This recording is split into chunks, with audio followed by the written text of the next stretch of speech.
Pumunta si Nehemias sa Jerusalem. Ikalawang kabanata. Noong unang buwan na siyang buwan ng Nisan, nang ika-20 taon ng paghahari ni Artaxerxes, sinilbihan ko ng inumi ng hari. Noon lang niya ako nakitang malungkot.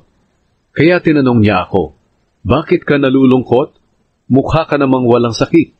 Parang may problema ka." Labis akong kinabahan, pero sumagot ako sa hari, "Humaba po nawa ang buhay ng mahal na hari. Nalulungkot po ako dahil ang lungsod na pinaglibingan ng aking mga ninuno ay nagiba at ang mga pintuan nito ay nasunog." Nagtanong ang hari, "Ano ang gusto mo?" Nanalangin ako sa Diyos ng kalangitan. At pagkatapos, sumagot ako sa hari, "Kung maaari po, mahal na hari, at kung nalulugod po kayo sa akin, gusto ko sanang umuwi sa Huda para muling ipatayo ang lungsod kung saan inilibing ang aking mga ninuno." Tinanong ako ng hari habang nakaupo ang reyna sa tabi niya, "Gaano ka katagal doon at kailan ka babalik?" Sinabi ko kung kailan ako babalik, at pinayagan niya ako. Humiling din ako sa hari, "Kung maaari po, mahal na hari, bigyan niyo po ako ng mga sulat para sa mga gobernador ng probinsya sa kanlurang Euphrates. Napayagan nila akong dumaan sa nasasakupan nila sa pag-uwi ko sa Huda.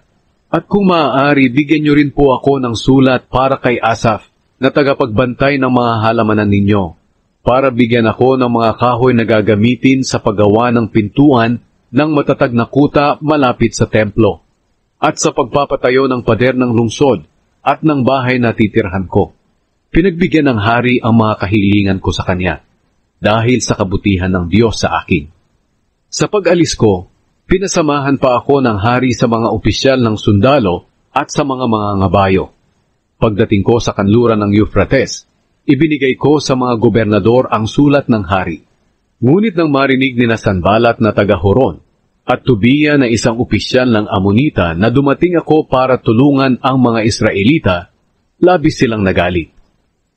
Tiningnan ni Nehemias ang pader ng Jerusalem.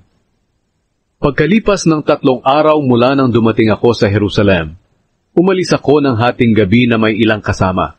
Hindi ko sinabi kahit kanino ang gustong ipagawa sa akin ng Diyos tungkol sa Jerusalem. Wala kaming dalang ibang hayop maliban sa sinasakyan kong asno. Lumabas kami sa pintuang nakaharap sa lambak at pumunta sa balon ng dragon hanggang sa may pintuan ng pinagtatapunan ng basura. Pinagmasdan kong mabuti ang mga nagibang pader ng Jerusalem at ang mga pintuan nitong nasunog. Nagpatuloy ako sa pintuan ng bukal hanggang sa paliguan ng hari, pero hindi makaraan doon ang asno ko.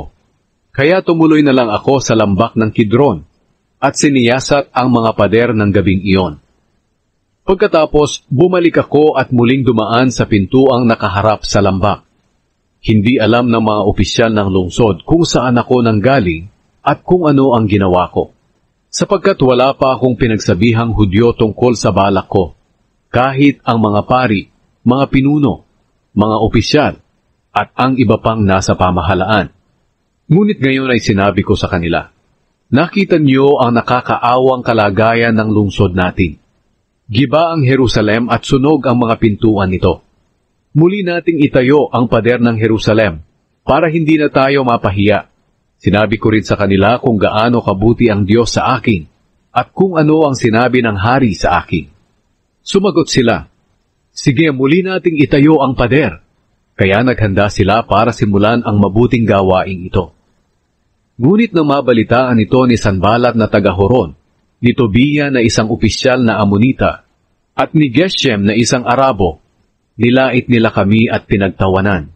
Sinabi nila, "Ano ang ginagawa niyong ito? Nagbabalak ba kayong maghimagsik laban sa hari?" Sinagot ko sila, "Magtatagumpay kami sa pamamagitan ng tulong ng Diyos sa langit. Kami na mga lingkod niya ay magsisimula na sa pagpapatayo ng pader ng Jerusalem. Pero kayo ay hindi kabilang at walang karapatan sa Jerusalem, at hindi kayo bahagi ng kasaysayan nito."